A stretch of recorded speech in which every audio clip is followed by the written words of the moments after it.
د ښځې په خپل خاوند باندې اړ حقوق دا راته بیانوم. دا په کولو غوږونو واورئ، ځکه چې زموږ زنانه نن په کورونو کې داسې بندیوانې پرتې دي چې څوک هم د حقوقو خیال نه ساتي او نه زموږ معاشره کې روان کل ته دونه پته نشته دی، دونه پته هم ورته نشته دی چې د ښځې څه حقوق دي په خپل خاوند باندې.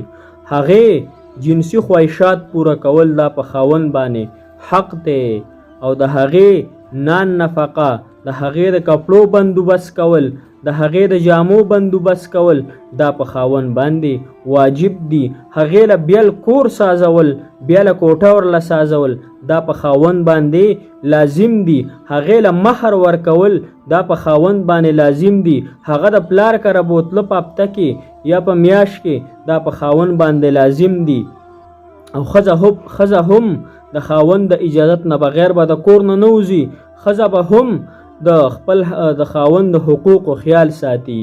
کو خاوند ورته ووایي چې د یو غر نه دی بل غر ته دا ګټې یوسه، او که د ښځې طاقت و نو دا ښځه به دغه د یو غر نه بل غر ته دا ګټې وړي. د ښځې د خاوند دونه حقوق دي، داسې د ښځې هم حقوق دي عزتمندو مسلمانانو. هغې له به نان نفقه کې د هغې چې کله 4 میاشتو نه سیوا ځئ په سفر باندې د خپلې ښځې نه به اجازت هم غواړئ، ځکه چې شریعت دا وایي چې خپلې ښځې نه ډېر وخت بار تېرول. ښځه هم خواهش لري، د هغې هم په زړه باندې ارمانونه وي. د هغې په ارمانونو اوبه تویې کول نه دي پکار عزتمندو مسلمانانو.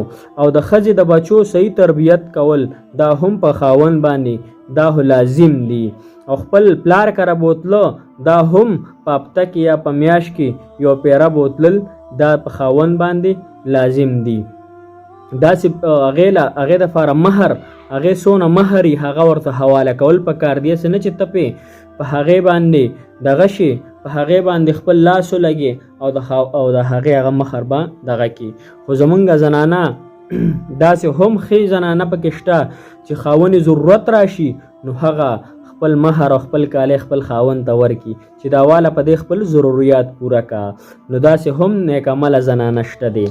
او داسې نور هم ډېر حقوق دي زنانو باره کې، خو دا کم مختصر چې ما بیان که الله تعالی دې ما او تاسو په دې باندې د عمل کولو توفیق را نصیب کړي. واخر دعوانا الحمدلله رب العالمین.